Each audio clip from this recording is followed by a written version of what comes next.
What's up, Disc Priest? Flintoid here with another Legion Disc Priest video. So I've been asked by a lot of people in comments, in-game, like private messaging, if I could make like an overall quick tutorial of a Disc Priest. So kind of the things they should be picking on their artifact tree, traits, how to deal with AoE damage, how to deal with single target damage, things they should avoid. So just a quick video kind of highlighting all of these types of things. So the first thing I'm going to go over is the artifact weapon, because I think it's one of the most important decisions that you can make is your artifact progression. So first what you're going to want to do is go straight to Sins of the Many. So go Light's Wrath, Invoke the Light, Shield of Faith, Darkest Shadows, Edge of Dark and Light, Borrowed Time into Sins of the Many. Once you pick up Sins of the Many, you're going to want to go back for Confession, because it's pretty strong, increasing 12% to your penance. There's some debate here on whether or not you should pick this first. It's pretty cheap by this point. I mean, it's only 17 traits, including this, so I guess you can go any way you want. But if you want to get week one, yeah, you want to raid, get right into it, I would suggest Sins of the Many first if you're not about that hardcore grind life. And then after you get Confession, you're going to go up this trait to pick up your second Gold Dragon, Burst of Light into Power of the Dark Side. After that, you're going to go pick up Doomsayer, Pain is in Your Mind, Barrier of the Devoted. And then after that progression, you're going to grab Share in the Light, Seed of the Pious. And then after that, you're going to pick up Vestments of Discipline. After that, you're going to pick up Taming the Shadows. So that's pretty much the progression you should be taking. You also, really important, you should be doing your Class Order Hall missions, your Priest campaign. Once that's all finished, you'll unlock your third artifact slot. So tomorrow, I'm super excited. I'm going to get my last artifact, and it increases your damage like crazy. Like crazy. So make sure you're really working on that progression. So after the artifact weapon, let's jump right into some talents. So if you are overgearing something, or you don't have a lot to heal in the dungeon, or what you have to heal is like really small, I would suggest kind of more of an atonement style healing, like focused on atonement. So what you're going to pick up is like Schism, Power Word Solace, Power Infusion, Divine Star, and you can pick up Purge the Wicked. I've been running Grace, but Purge the Wicked is more of like a hardcore atonement. So this will be like your pure atonement setup. So what this is for is you're pretty much purposefully letting your raid take some damage, and then through your own damage, boosting your raid back up. So kind of like a basic rotation for this would be, and you're going to need, I believe it's 20% haste to pull this off, maybe 15, it's 15 or 20, or have Sins of the Many. So basically what you do is you're going to apply your atonement through either Power Word Radiance, Power Word Shield. I don't necessarily recommend Plea unless it's like you're not just spamming Plea. So or Power Word Shield, of course. So what you're going to do is you're going to apply your atonement, and then you're going to Schism once, Penance, Smite 3 times, and then at the very end of the last Smite, push Solace as fast as you can. So if you do this rotation properly, you should get in all of this damage within the Schism debuff timer, or buff timer. That should be like your basic atonement burst setup, rather, and you're going to need a certain amount of haste to pull that off. Second would be something more of like a direct healing comp. So if you're in a dungeon where your tanks are constantly dropping really fast and you need to spot heal them, and atonement, because atonement's kind of a slower heal, right? It's more of like a slower healing up multiple people to be efficient heal. So if you're just spot healing a lot, maybe a DPS is standing and stuff a lot, you need to quickly get them up, I would recommend this path. So I'd recommend Castigation. I would actually recommend Psychic Voice for most people. Shining Force is great if you know how to use it. Position yourself behind mobs, push that extra ranged mob into the melee pack. Shining Force is great for that, but otherwise for like people that are just getting used to it, 30-second fear is excellent for CCing mobs. Kind of pisses melee off sometimes because it spreads them occasionally, so you want to position yourself not in the center of the pack, but on like the outside of the pack, so all fears in like one direction. You're going to want to take Mindbender instead of Solace. Solace is an excellent burst option and actually gives more damage, but Mindbender is going to give more sustain and mana regen. The Schism tree that I showed for high atonement healing is very mana intensive also, and very hard to keep up. For the next tree, it is up to you. Don't take Contrition. Contrition would be a bad idea, especially for 5-mans right now. You're going to want to either take Twist of Fate if people are getting really low all the time. So if people are getting really low all the time, I've had really good luck with Twist of Fate. I love it. Sometimes I'll even force proc it, allowing people to get really low, Power Word Shield, and then Shadow Mending them back up. So if you're really good, you can work on that. Or Power Infusion's really nice.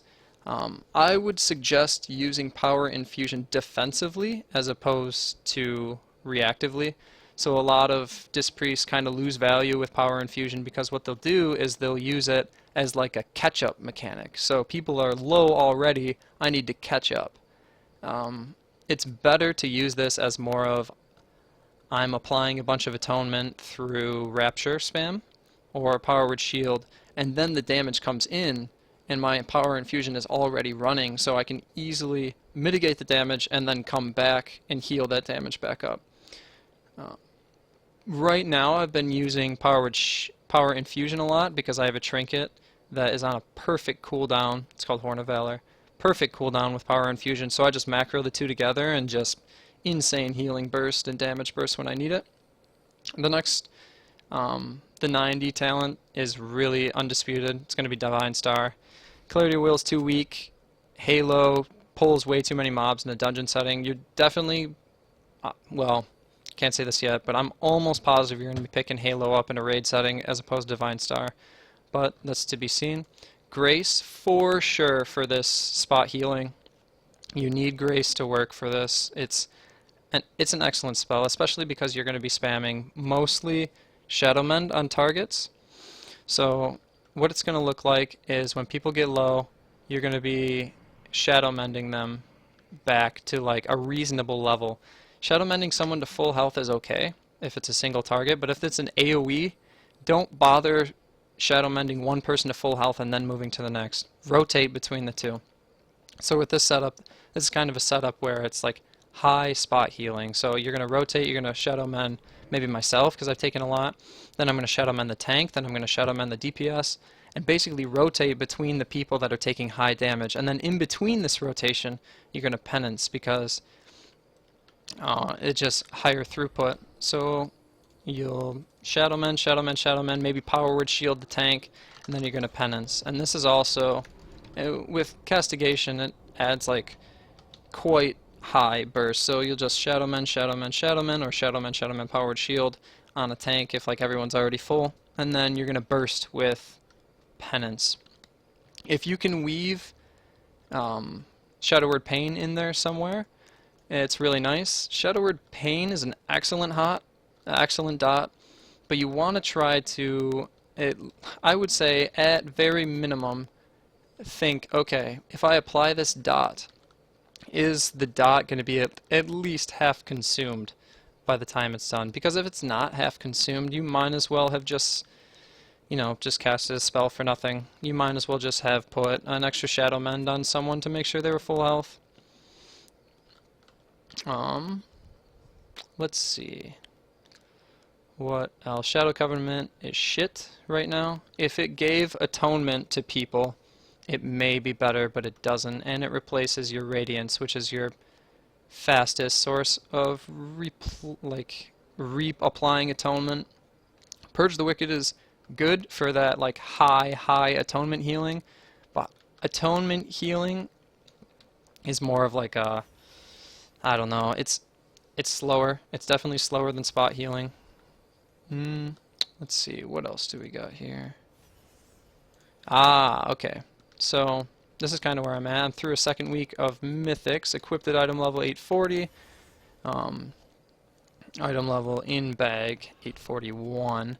So stat weights, I'm kind of keeping a little secret what my perfect stat weights are right now, but just know that haste is going to be number one, pretty much no matter what. Obviously intellect is first, so okay, intellect, then haste, then crit, then versatility, then mastery. I know that there is a lot of dispute on whether or not versatility is equal to mastery, or mastery is definitely greater than versatility. That is not the case. Haste, crit, versatility, mastery. Without revealing too much of what I'm going to say in like a later episode, probably going to come out 2 days from now when I finalize all my simming and data collecting. If your atonement healing is 87.5% roughly, then mastery is a stronger stat than versatility. But otherwise, you should be trying to stack versatility over mastery. So haste, crit, versatility, mastery. Make sure you take this proper tree. Make sure you're unlocking your artifact relic, really important.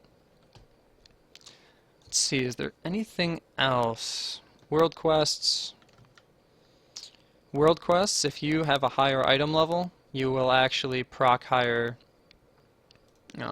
better world quest options. So let's look for something here. So for these 830s, let's say I was a 798 item level, these would not show up as 830 plus, they would show up as like an 810. So if you want better gear out in the world, you need to have a higher item level. So let's say you're at 799. It might be more beneficial to spam those extra normals or extra heroics to try to get that last piece before you go do this quest, because it might spike up to something way higher than your item level. Suramar, you should be doing some Suramar dailies, at the very least trying to get some of that rep. This storyline is very long and it will take a very long time to get through. I'm only 7 chapters in right now myself, but it takes a long time to get through and the rep grind is real. That's about all I have for a quick video on Disc Priest, you know, kind of like a tutorial how-to, like, yeah. So thanks for watching, and see you next time.